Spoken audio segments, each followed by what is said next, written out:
Everyone, सभी को नमस्कार, सभी को गुड मॉर्निंग, सभी को सत श्री अकाल, अस्सलाम वालेकुम। कल हम उपसर्ग पढ़ रहे थे। उपसर्ग में हमने संस्कृत के उपसर्ग आपके पढ़ लिए थे, उपसर्गों का वर्गीकरण पढ़ लिया था। और आज हम पढ़ेंगे हिंदी के उपसर्ग। हिंदी के उपसर्गों में दोस्तों हम पढ़ने जा रहे हैं, यहाँ पर मैं हेडिंग डाल दूं पहले, हिंदी के उपसर्ग। सबसे पहला जो उपसर्ग हम पढ़ेंगे वो पढ़ेंगे अ, जिसका अर्थ होता है निषेध, यानी ए का अर्थ निषेध के अर्थ में प्रयोग किया जाता है। का प्रयोग निषेध के अर्थ में प्रयोग किया जाता है, जिसके उदाहरण है अनाज, अनाथ, अनाम, अदेह, अकाज, कई उदाहरण होते हैं। फिर आगे बढ़ेंगे अन, जिसका अर्थ होता है बिना या नहीं, इसका भी निषेध के अर्थ में प्रयोग किया जाता है। अनमेल, अनजान, अनमोल और अनहोनी, अनमना। इस तरह के जो शब्द है वो आपके बनेंगे किसके?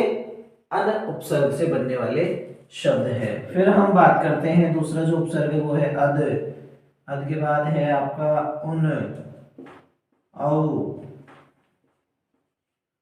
उ, क, कु, दु, नी, प।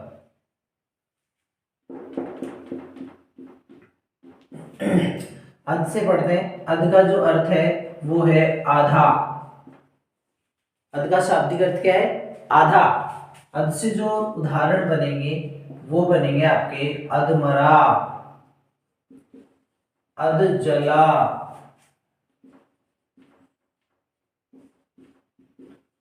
अधखिला, अधकचरा, मतलब आधा कचरा। उनका अर्थ होता है एक कम, 29, 39, 49, 59। औ का अर्थ होता है हीन या बुरा। औरत, अवगुण, अवसर,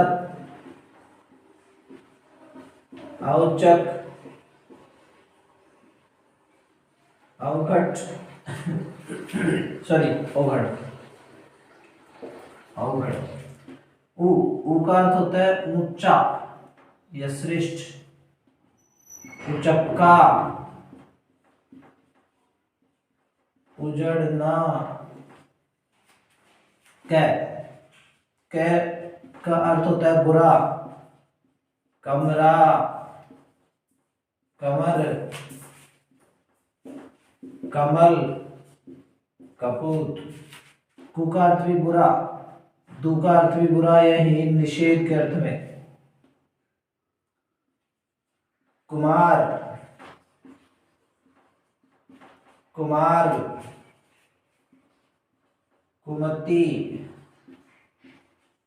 कुकर्म, कुख्यात, दुकाल, दुरंगा, दुभात, दुराहा। अगला ऑप्शन आपका नी, जिसका अर्थ निषेध के रूप में किया जाता है। निठल्ला, निकर, निलय, निवारण। निहत्था और निकम्मा भी इसी के बनेंगे। पर यानी दूसरा, जिसके अर्थ बनेंगे प्रकाश, परकोटा, परदेश,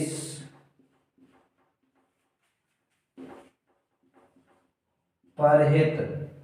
तो इस तरह से यहाँ तक के जो उपसर्ग है वो आपको समझ में आए होंगे। यहाँ ज्यादा कुछ नहीं है, आपको उदाहरण बनाना है। एक तरफ फर्स्ट में उपसर्ग जोड़ना है, मूल शब्द के पहले उपसर्ग जोड़ना है, और बाद में आपका जो आता है वो आता है पहले उपसर्ग और बाद में मूल शब्द आता है, ठीक है। और प्रत्यय जो होता है वो उसका विपरीत होता है, मूल शब्द के पीछे की तरफ जुड़ता है प्रत्यय। उपसर्ग मूल शब्द के पहले जुड़ता है, जबकि प्रत्यय मूल शब्द के अंत में जुड़ता है। तो यहाँ तक का आप लोग स्क्रीनशॉट ले लीजिए जल्दी से, फिर आगे बढ़ेंगे।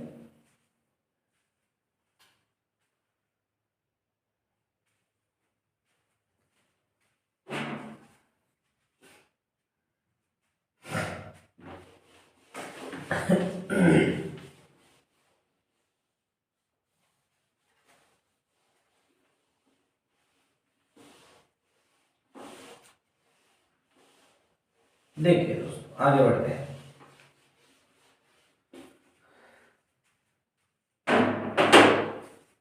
अगला उपसर्ग है आपका से, सु, भरा, बिन। से का अर्थ होता है सहित। उदाहरण देखिए, आपका ये भी बन जाएगा सहित, सदेह, सजल, सपरिवार। सु का अर्थ होता है अच्छा, सुअवसर,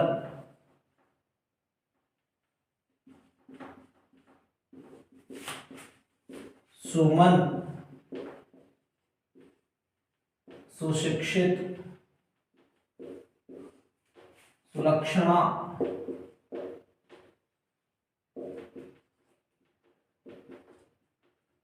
सुलक्षण। भरा, जिसका अर्थ है पूरा भरा हुआ।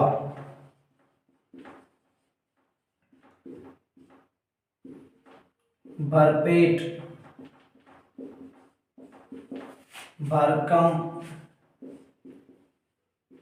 भरकस और भरसक। अगला आपका उपसर्ग है बिन, जिसका अर्थ है बिना।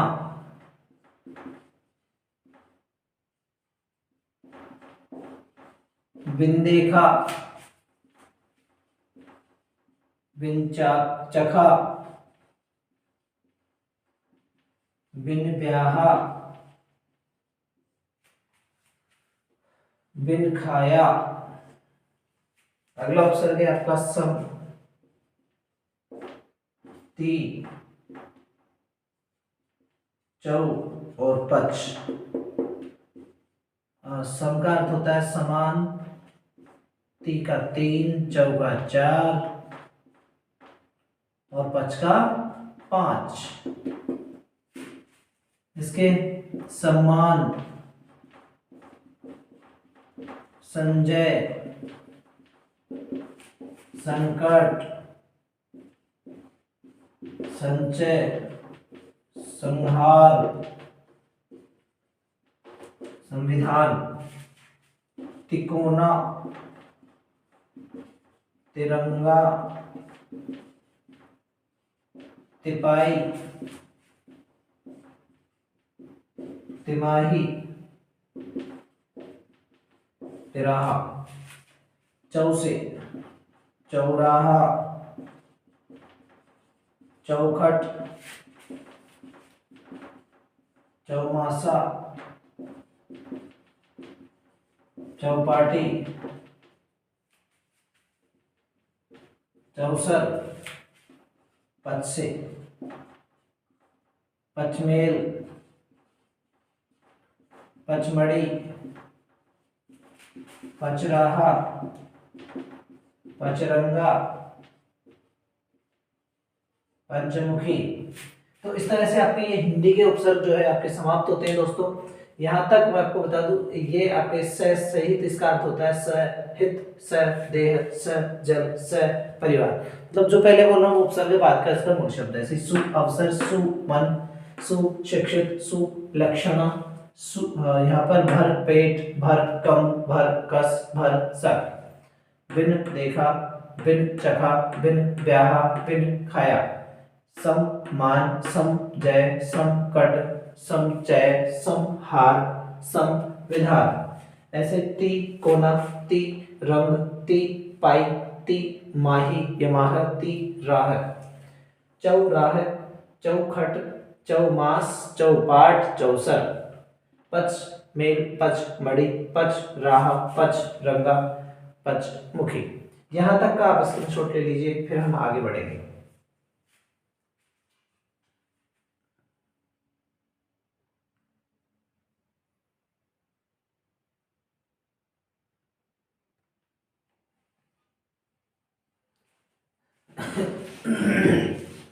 आगे हम बढ़ रहे हैं।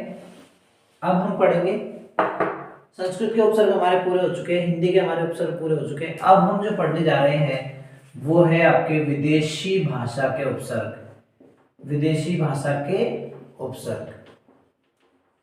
विदेशी भाषा मैंने आपको दो प्रकार के उपसर्ग बताए थे, जिसमें सबसे पहला उपसर्ग था अरबी फारसी के। कौन से? अरबी फारसी। और दूसरे थे आपके अंग्रेजी के। तो इनको बारी बारी से देखते हैं। सबसे पहले इनका नंबर लेते हैं हम। सबसे पहले जो हम उपसर्ग पढ़ने जा रहे हैं ब। ब का अर्थ होता है सहित या साथ, बतौर, बनाम, बदस्तूर। आगे बढ़ेंगे। दूसरा जो आपका उपसर्ग है बा, इसका भी अर्थ होता है साथ, बाइज्जत, बाकायदा, बामुलाहिजा।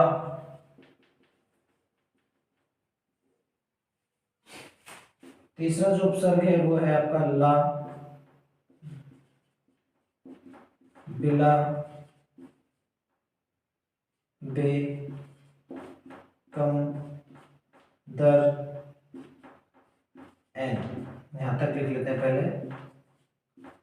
6 7 और ये आपके हो गए 8। ला का जो अर्थ होता है वो होता है बिना। ला और बिला दोनों का एक ही होता है। इसका होता है लापरवाह, लाचार, ला इलाज, लाजवाब। बिला, बिला शक, बिला वजह,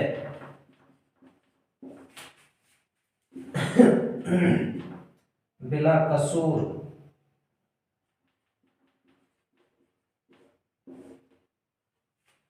बे। बे का अर्थ होता है रहित, बिना, निषेध के अर्थ में। बेईमान, बेइज्जत, बेकार, बेगार। कम, कम का अर्थ कम भी होता है, न्यून, कम से,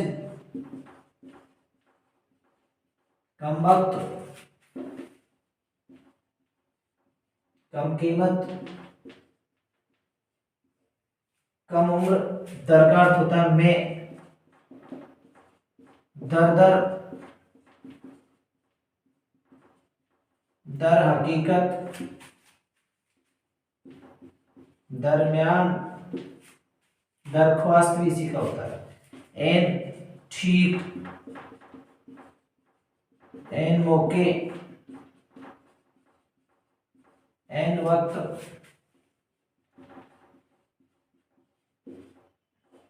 एन इनायत,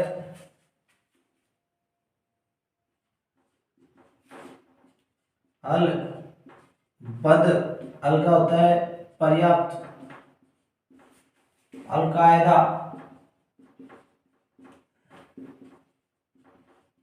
अलमस्त, अलबत्ता, बद का बुरा, बदबू, बदनाम, बदहवास,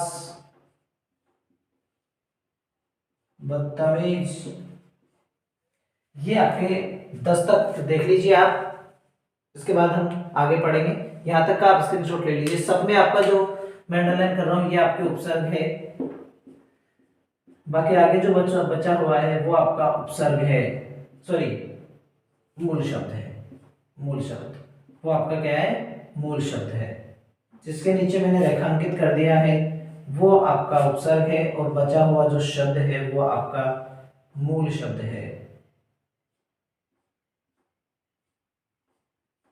ये आपके उपसर्ग हो गए। जिन शब्दों के नीचे मैंने रेखांकित किया है वे आपके उपसर्ग है, और बचे हुए शब्द आपके मूल शब्द है। यहाँ तक का आप स्क्रीनशॉट ले लीजिए बचे हुए, और हम पढ़ेंगे आगे।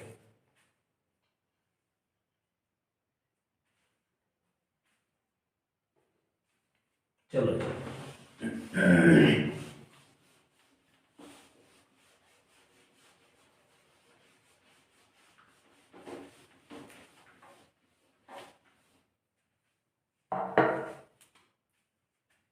अगला देखते हैं। खुश,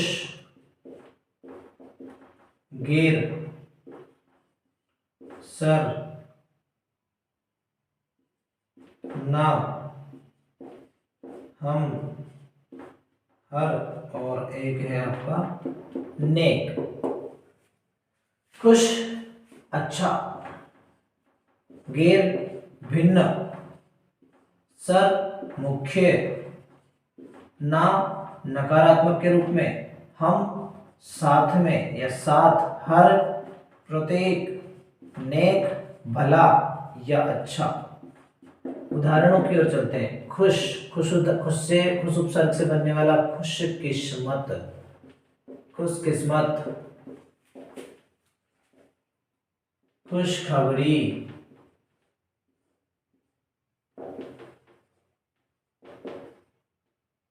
खुश मिजाज,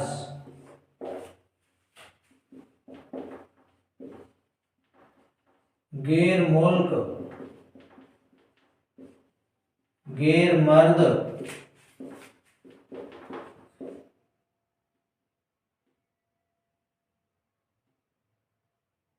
गैर मुल्क, गैर मर्द, गैर औरत,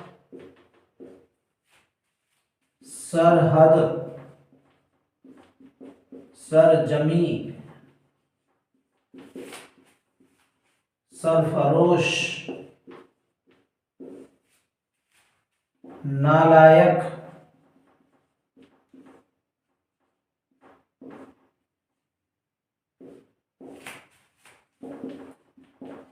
नाचीज,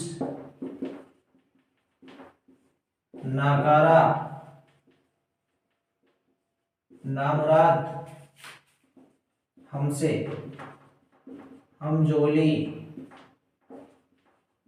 हमराह, हम शक्ल,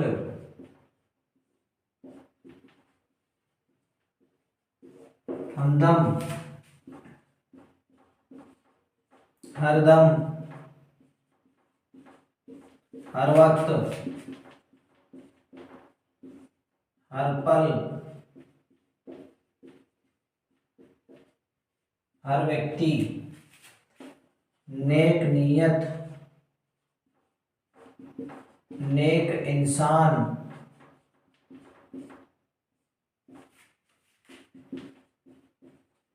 नेक दिल।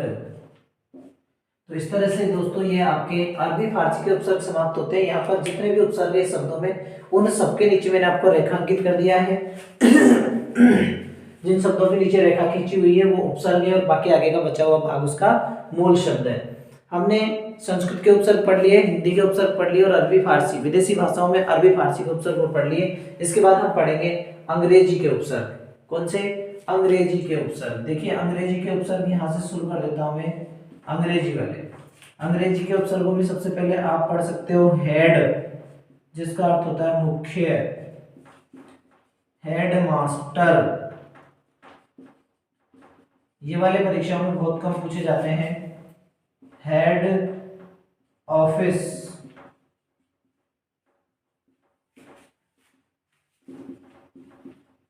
Head constable, unstable. नेक्स्ट है वाइस, जिसका अर्थ होता है छोटा या उप। तो वाइस, ये भाई लिखा हुआ गया यहाँ पे, वाइस चांसलर,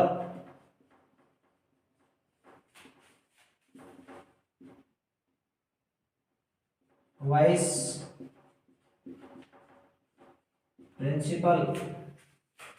सब, सबका भी वही छोटा या उप अर्थ होता है, छोटा या उप। सब इंस्पेक्टर, सब रजिस्ट्रार, और एक और है दोस्तों हाफ, आधा, हाफ माइंड,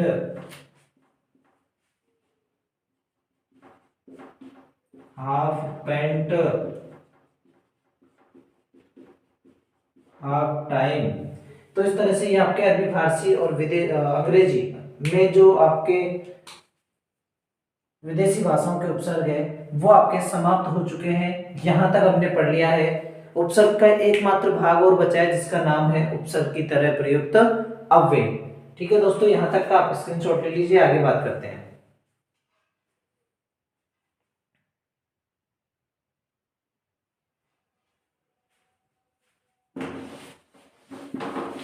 तो आगे शुरू करते हैं। संस्कृत के हमारे पूरे हो चुके हैं, हिंदी के हमारे पूरे हो चुके हैं, विदेशी भाषा में अरबी फारसी के पूरे हो चुके हैं और अंग्रेजी के पूरे हो चुके हैं। 3 प्रकार के उपसर्ग हमारे समाप्त हो चुके हैं। अब चौथे प्रकार के जो उपसर्ग हैं हमारे, उनकी तरफ हम बढ़ते हैं, जिनको हम कहते हैं उपसर्ग नहीं होते हैं, वो अव्यय होते हैं, लेकिन उनका जो प्रयोग किया जाता है वो किया जाता है आपका उपसर्गों की तरह, इसलिए इन्हें भी हम उपसर्गों में ही काउंट करते हैं। जैसे सबसे पहला है आपका अन, जिसका अर्थ होता है निषेध के अर्थ में, नहीं के अर्थ में। अनंत,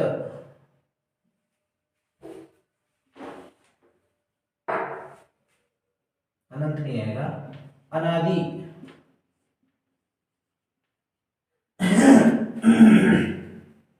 अनंत से आएगा।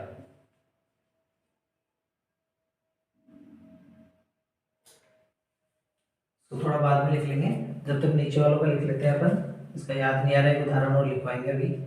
अलम, अलम का अर्थ होता है पर्याप्त, अलंकार, अलंकरण, अलंकृत। नेक्स्ट है अंत, भीतर, भीतर इसका अर्थ है, जिसका है अंतर्मन, अंतर्मन, अंतर्जातीय, अंतर्विवाह, अध का, तिरस, पुरस, प्रादुर,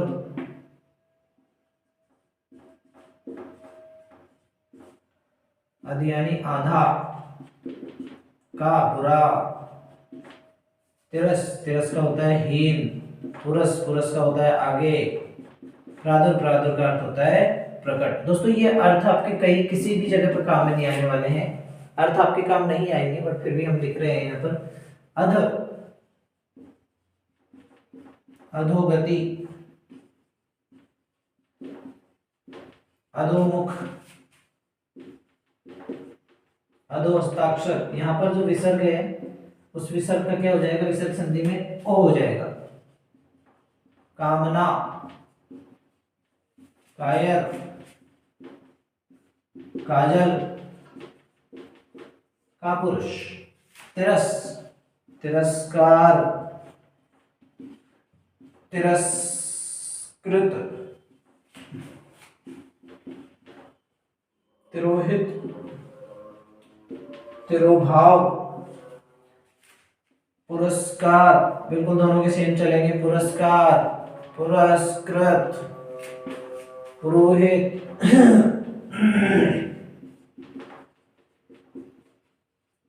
पुरोधा। प्रादुर्भाव, प्रादुर्भूत, प्रादुर्भाव, प्रादुर्भूत। इसके दो ही उदाहरण है। नवा जो आपका उपसर्ग है पुनः, जिसका अर्थ है फिर। चिर, जिसका अर्थ होता है पहले या बहुत।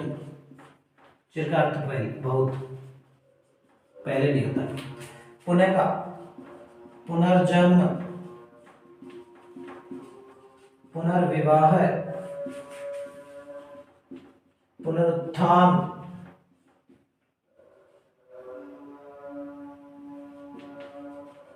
पुनर्निर्माण, चिरकाल, चिरायु, चिरंतन, अनंत, अनादि, अनाहुत। इसका आप स्क्रीनशॉट ले सकते हो। इसमें मैं आपको उपसर्गों के नीचे रेखांकित कर दूं। इसमें आपका हलंत आएगा, इसमें मैं आ जाएगा, अनुस्वार मैं में बदल जाएगा। इसमें आपका जो र है आगे वाला वो विसर्ग में बदल जाएगा। इसमें ओ जो है वो आपका विसर्ग में बदल जाएगा। इसका जो स है वो विसर्ग आधा रहेगा, यहाँ पर भी आधा ही है। इसमें तिरस में ओ हो गया, स के स्थान पर विसर्ग होकर के विसर्ग के स्थान पे ओ हो गया, तो यहाँ पर इनका आधा से हो जाएगा। यहाँ पर ऐसे ही, यहाँ पर वही है, यहाँ पर और यहाँ पर दोनों जगह पे ओ हो चुका है। पहले से का विसर्ग हुआ, विसर्ग का ओ हो गया। फिर यहाँ पर प्रादुर्भाव रह जाएगा, नीचे प्रादुर्भूत, इसमें भी रह जाएगा पुनर्जन्म, पुनर्विवाह, पुनरुत्थान। इसमें आपका जो र है विसर्ग के स्थान पर र हो चुका है, ध्यान रखिएगा। इसमें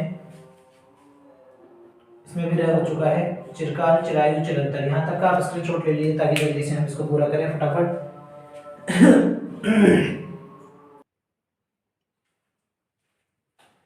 ये दोस्तों यहाँ तक कंप्लीट हो चुका है। थोड़ा सा लाइटिंग की प्रॉब्लम हो गई थी तो उसको सही कर दिया गया है। अभी आगे बढ़ते हैं हम। चिर तक हमारे पूरे हो गए हैं। आगे हम देखते हैं प्राक, बही और पुरा। प्राक, बही, पुरा। प्राक का मतलब होता है पहले, बही विसर्ग लगेगा यहाँ पर, जिसका अर्थ होता है बाहर, इसका अर्थ होता है प्राचीन। चलो उदाहरण देखते हैं। प्राकथन, प्राकृत,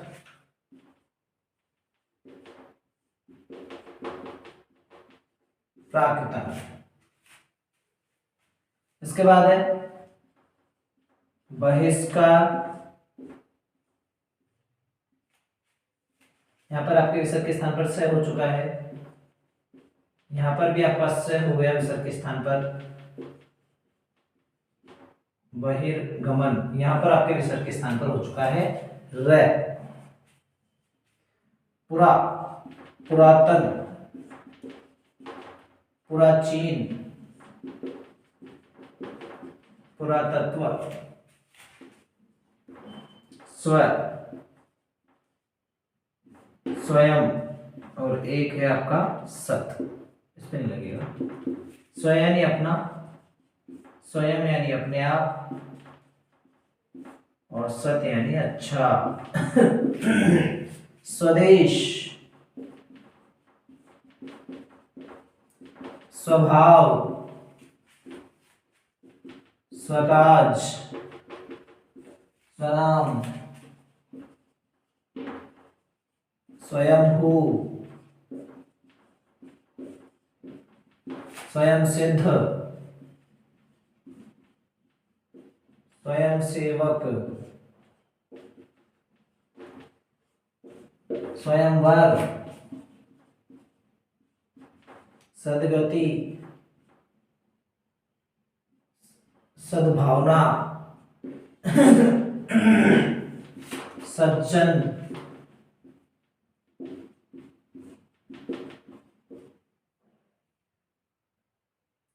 सत्संग। इस तरह से ये आपके उपसर्ग कंप्लीट हो जाते हैं दोस्तों। यहाँ पर जिन शब्दों के नीचे मैं अंडरलाइन कर रहा हूँ ये आपके उपसर्ग है।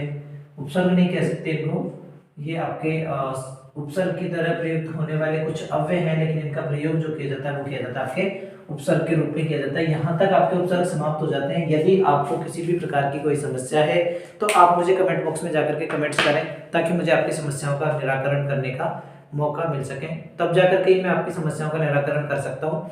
परीक्षाएं नजदीक है दोस्तों, परीक्षाओं को ध्यान में रखते हुए आपको कंटिन्यू पढ़ाई करनी है, पीछे नहीं हटना है। ये नहीं कि भाई चलो अभी तो 1 महीना है सोच लिया, क्योंकि इस तरह से सोचने से आपकी पढ़ाई थोड़ी ढीली हो जाती है और आपकी तैयारी में थोड़ी सी निरंतरता जो होती है वो नहीं रहती। इसलिए आपको अपनी निरंतरता बनाए रखनी है। अगर आप निरंतरता बनाए रखोगे तो आपकी पढ़ाई अच्छी होगी, सभी अच्छे अंकों से पास होंगे, सभी की अच्छी परसेंटेज बनेगी। इन्हीं शुभकामनाओं के साथ मैं आपसे विदा लेता हूँ। अगली क्लास में आपसे फिर मुलाकात होगी। नेक्स्ट क्लास में फिर आपके सामने हाजिर होंगे एक और अच्छी क्लास के साथ।